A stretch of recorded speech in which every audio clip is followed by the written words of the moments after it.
Sri Isopanisad, translated with commentaries by His Divine Grace A.C. Bhaktivedanta Swami Prabhupada. Mantra 9. Antam tamaha pravashanti, ye vidyam upashate, tatobhaya ivate tamo, ya uvidyayam rataha. Translation. Those who are engaged in the culture of nescient activities shall enter into the darkest region of ignorance. Worse still are those engaged in the so-called culture of knowledge. Purport. In this mantra, there is a comparative study of vidya and avidya.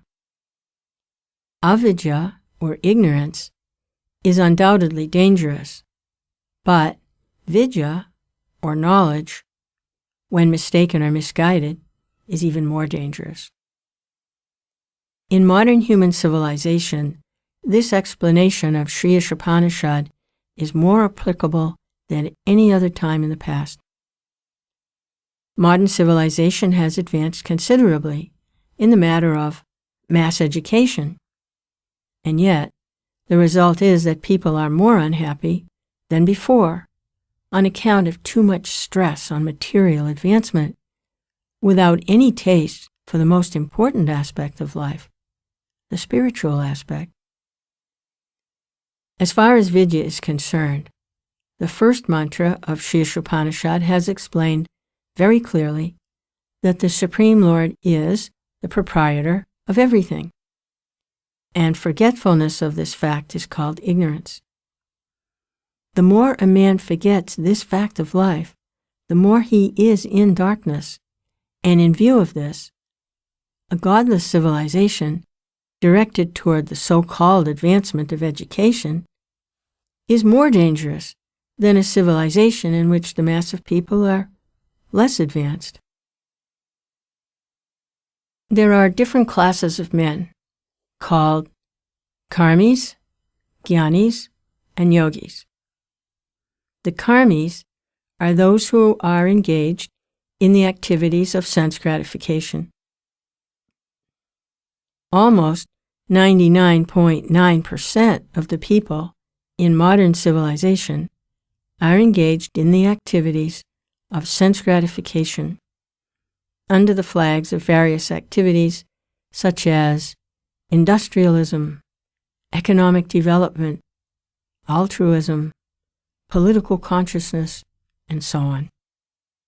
But all these activities are more or less based on the satisfaction of the senses, without any reference to the sort of God consciousness described in the first mantra of Sri Isopanisad. In the language of the Bhagavad Gita, people who are engaged in gross sense gratification are mudhas, in darkness like the ass, the symbol of stupidity. People who are simply engaged in the pursuit of sense gratification without any real profit in life are, in the estimation of Sri Isopanisad, worshipping avidya.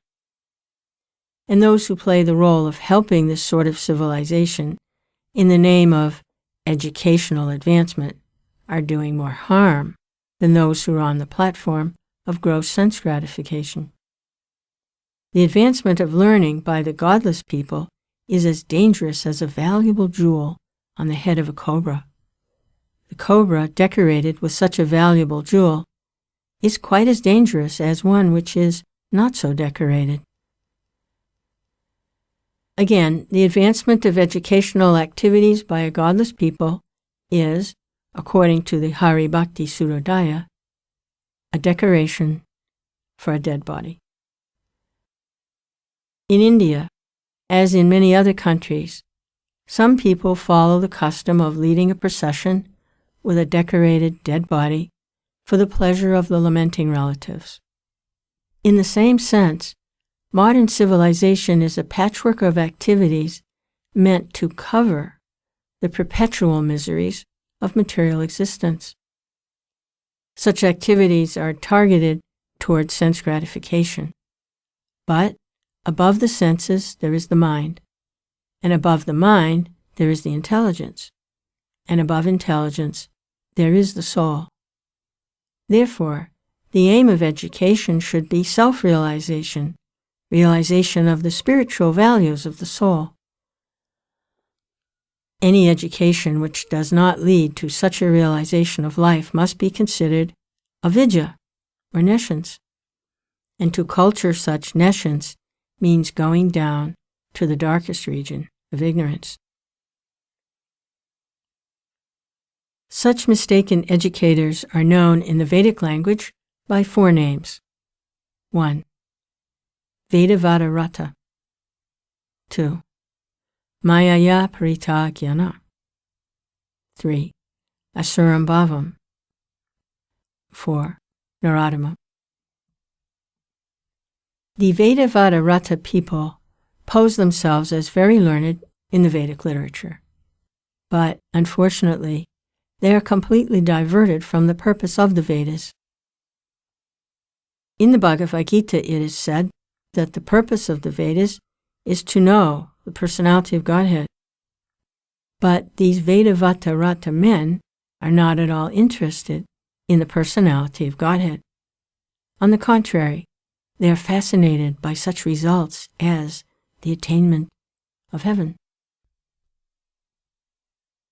As is said in Mantra 1 of Sri Isopanisad, we should know that the personality of Godhead is the proprietor of everything, and we must be satisfied with our allotted portion of the necessities of life. The purpose of the whole Vedic literature is to awaken this God consciousness in the forgetful living being, and the same principle is presented in various ways in the world's various scriptures for the understanding of foolish mankind. Thus, the ultimate purpose is to bring one back to Godhead. But the Vedavadarata people, instead of realizing the purport of the Vedas, take it for granted that side issues, such as the attainment of heavenly pleasure for sense gratification, the lust for which is the very cause of their material bondage in the first place, is the ultimate end of the Vedas. Such people misguide others by misrepresenting the Vedic literature, and sometimes they condemn the Puranas, which are authentic, powered by illusion. The self-made gods cannot answer all these questions very clearly, but they are satisfied that they have become God themselves.